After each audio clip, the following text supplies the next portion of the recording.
No hay plan B. Estas son palabras de esperanza. La Semana Santa es una de las celebraciones más esperadas por muchos a nivel mundial. Pero sabes, hay dos días que sobresalen dentro de esta llamada Semana Santa. El sábado de gloria y el domingo de resurrección. El sábado de gloria es visto como un día de contrastes. Primero, es como un día para estar de luto, porque el día anterior, viernes, Cristo ha muerto. Es una especie de duelo por la muerte de Jesús en la cruz. Pero al mismo tiempo es un día donde se anticipa la gloria, la esperanza de algo grandioso que está por venir, la resurrección. De ahí que algunas personas hasta se mojan y tiran agua como un símbolo de renovación de fe, de limpieza, de algo nuevo que está viniendo. De hecho, sí. Las dos últimas declaraciones de Jesús son palabras de esperanza, de algo que está viniendo. La sexta palabra es consumado. Consumado es. Esa es una palabra de esperanza. El viaje de Jesús había comenzado en un sencillo establo en la ciudad de David 30 años antes. Ahora estaba terminando. ¿Qué había terminado? ¿Cuál era la misión que ahora estaba terminada? Bueno, eso lo leemos en los evangelios. Jesús vino a predicar el evangelio a los pobres en espíritu. Vino a vendar a los que estaban heridos. Vino a dar vida. Vino a destruir la obra del diablo. Vino a dar testimonio de la verdad. Vino a mostrarnos al Padre. Vino a buscar lo que se había perdido. Vino para que todos tuvieran vida eterna. A eso vino. Ahora en la cruz, en todo su horror, su misión redentora ha terminado. Ahora que ha bebido la copa del sufrimiento, todo ha terminado. Está logrado. Este es el sentido de la palabra teteleste, que era una palabra común utilizada en las transacciones comerciales y una especie como de firma que se escribía en esos contratos, lo que significaba que la cuenta se pagó en su totalidad, no se debe nada. Teteleste significa que por la muerte de Cristo no le debemos a Dios el pago por nuestros pecados, no porque nosotros lo hayamos pagado, sino porque Él lo pagó por nosotros. Al derramar su sangre, Cristo pagó nuestra deuda para que pudiéramos tener una relación con Dios a través de Él. Teteleste, está terminada esa misión. El plan de Dios para Jesús era que siendo obediente hasta la muerte, el plan de Dios se cumpliera. Y lo hizo. Era una misión terminada. Esta oración entonces es una palabra de victoria. Terminado significa satisfacción total por el pecado. La ley ceremonial fue abolida. La ley apuntaba a la cruz, pero una vez que Jesús murió, ya no era necesaria. Ahora tenemos una mejor ley, la de Cristo. Terminado significa un golpe fatal para Satanás. El precio del pecado fue pagado en su totalidad. En su totalidad. ¿Recuerdas que Juan el Bautista se refirió a Jesús como el Cordero de Dios que quita el pecado del mundo? Eso Jesús lo hizo en la cruz. Estaba terminada la misión. A partir de entonces se abrió una fuente de gracia que fluiría para siempre. Ahora tenemos ríos de agua viva que saltan para vida eterna. En la muerte de Jesús se estableció una base de paz que durará para siempre.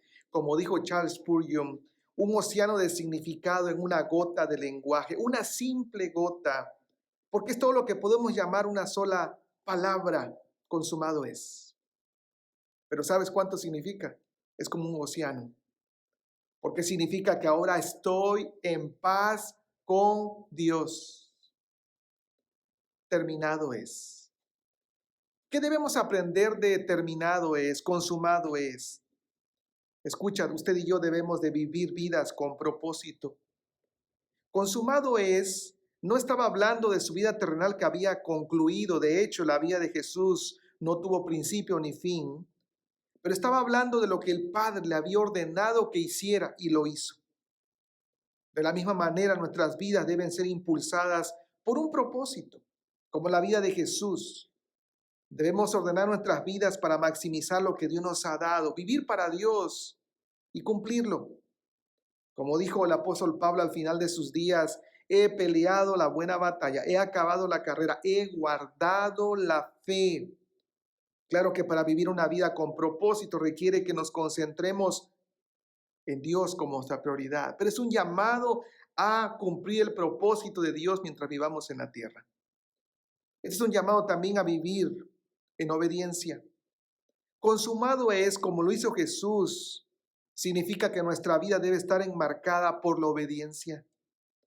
Sí, Jesús es Dios, pero en su vida terrenal Él obedeció al Padre de forma voluntaria. Es lo que dice Filipenses 2:8, se humilló a sí mismo y Él se hizo obediente hasta la muerte. Él decidió hacerlo.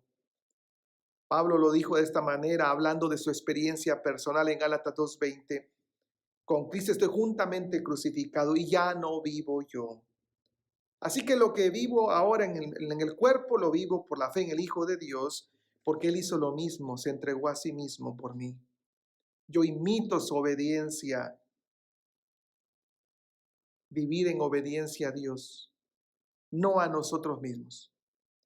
Consumado es, también nos invita a estar dispuestos a sufrir para lograr el propósito de Dios. Consumado es. Significa que debemos estar dispuestos a sufrir para lograr el propósito de Dios para nuestras vidas. Significa que no nos damos por vencidos solo porque las cosas se ponen difíciles.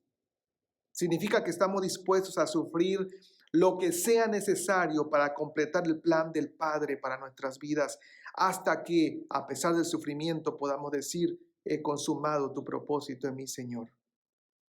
¿Podemos aspirar a vivir así? Por supuesto. Esto es lo que hace una palabra de esperanza. Es posible vivir en obediencia, vivir cumpliendo el propósito de Dios a pesar de la dificultad, porque a través de la sangre de Jesucristo el precio de nuestros pecados fue pagado en su totalidad. Nuestros pecados fueron clavados en la cruz, el castigo fue llevado sobre Jesús y ahora Él me ha capacitado para vivir de una forma diferente. Y esto nos lleva a una segunda palabra de esperanza. Es la séptima palabra. Padre, te entrego mi espíritu. En tus manos encomiendo mi espíritu. Confío mi espíritu entre tus manos. Lucas 23:46. La crucifixión era un proceso de muerte lenta y prolongada. Esta era la idea. Una muerte prolongada y tortuosa para los criminales no solo provocaría horror en los corazones de la gente, sino que también era un recordatorio público del peligro de cualquier persona que intentara sublevarse contra el imperio. De eso se trataba la muerte por crucifixión, provocar horror y tener controlado al pueblo. Eso significaba que quien moría en una cruz lo hacía lleno de sufrimiento, con un sentido no solo de angustia por sus heridas, sino también con un sentimiento de abandono, de vergüenza pública y de derrota. Ningún familiar querría estar allí para ver a esa persona siendo ejecutada por el poder del Imperio Romano. Literalmente, un crucificado era un maldito, un abandonado, un don nadie, un ejemplo del castigo y poder del Imperio Romano. Sin embargo, en la muerte de Jesús hay algo diferente. ¿Sabes qué es? Él no es cualquier crucificado. Y aunque todos lo han abandonado, se burlan de él y está experimentando la muerte de forma lenta y tortuosa, su final es diferente porque él es diferente. Y sus últimas palabras son de absoluta confianza. Padre, en tus manos encomiendo mi espíritu. En la cruz nuestro Salvador está rodeado por una multitud que lo odia. Su cuerpo estaba desgarrado por el dolor.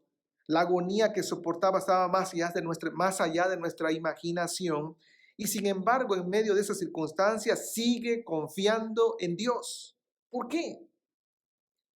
porque la muerte no era el final para Jesús y tampoco para nosotros. Escucha esta maravillosa afirmación llena de esperanza. En tus manos encomiendo mi espíritu. El sermón más grande que jamás haya predicado terminó no con dolor, no con abandono, no con vergüenza, no con miedo, porque a Jesús no lo está esperando la muerte. A Jesús lo está esperando su Padre, el Padre que tiene el control de la vida y de la muerte y que le daría el poder para resucitar al tercer día. Él vencería la muerte. Así que sus últimas palabras están llenas de serenidad, de confianza y de esperanza. Padre, en tus manos encomiendo mi futuro, un mejor futuro que el de mi agonía en este momento. Cristo está anticipando que después de su muerte hay vida, que hay un futuro más allá de la tumba. Cristo estaba anticipando lo que ocurriría al siguiente día, la gloriosa resurrección del Hijo de Dios por el poder del Padre. En la muerte de Jesús hay palabras de esperanza. Podemos encontrar un sentido, un propósito de vida en esta tierra. Y también podemos vivir con esta perfecta y profunda convicción. Lo mejor en Dios está todavía por venir. El futuro en Dios es maravilloso.